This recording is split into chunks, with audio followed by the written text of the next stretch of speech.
I was recently introduced to the idea of kiln deities in a video by an artist called Serena Corder. She has started a YouTube channel documenting the process of setting up a studio, which includes a ceramic kiln. In one of her videos she shows how to make a kiln deity using press mold techniques.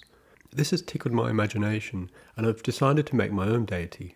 After all, I keep banging on about those who are pleased by your sacrificial thumbs and keep me making videos, but who are they and what do they look like? Well, the practice and ideas behind kiln deities has been around for many centuries and seems to span across the globe. Modern and Western kiln deities are expressions of the individual craftsperson's interests or curiosities, and sometimes they even look like Pokemon characters. While in some Chinese regions, including Foshan in Guangdong, the Yao Shen kiln deities are called to protect the firing process and may occupy shrines or temples nearby, such as those at the Nanfeng kilns.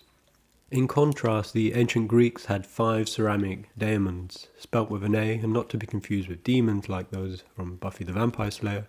The daemons plagued the potter's craft and had to be bribed or preoccupied before each firing.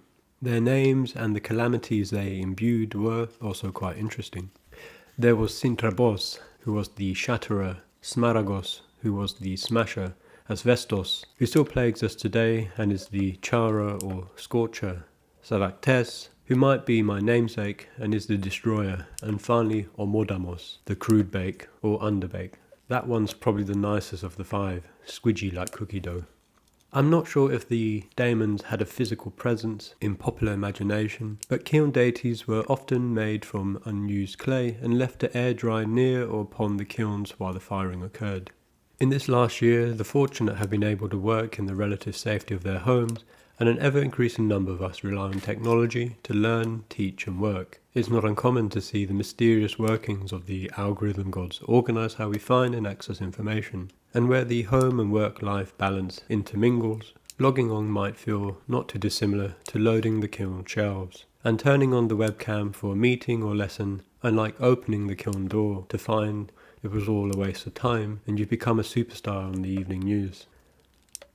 What I'm making on screen may seem unusual, but it's something that makes me feel better about working online and putting my fate in the thumbs of the algorithm gods. I do not have a kiln, so I have used material and tools available to me to visualize mine. The shells of the pistachio are something I've managed to collect in abundance while preoccupying my fingers when staring into the screen. I've glued them onto the inner cardboard roll of some toilet paper.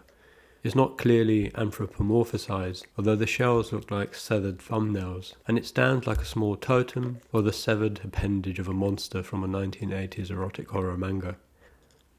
I think the deity's name is Thumbulous, the god of the thumbs up, and yes, I can wear it on my thumb. There are countless other deities that need to be realised for the other aspects of online life and dealing with the pesky algorithm gods, but I'll leave those to whoever is watching to make their own. After I'd completed the algorithm god, I then photographed it from all angles and created a 3D model using photogrammetry software. I hollowed out the shape in Blender and saved it as an STL file, which you can download and 3D print yourselves. The way the algorithm god is worshipped, or works, is to wear it on your thumb as the video you'd like to supercharge with liked is being uploaded. Anyway, let's see how badly this video does. Keep well, stay safe, and you'll catch me in the next one. The algorithm god is not tested rigorously and may not necessarily be a benevolent deity. Make one at your own risk. The algorithm god may smite you if used inappropriately.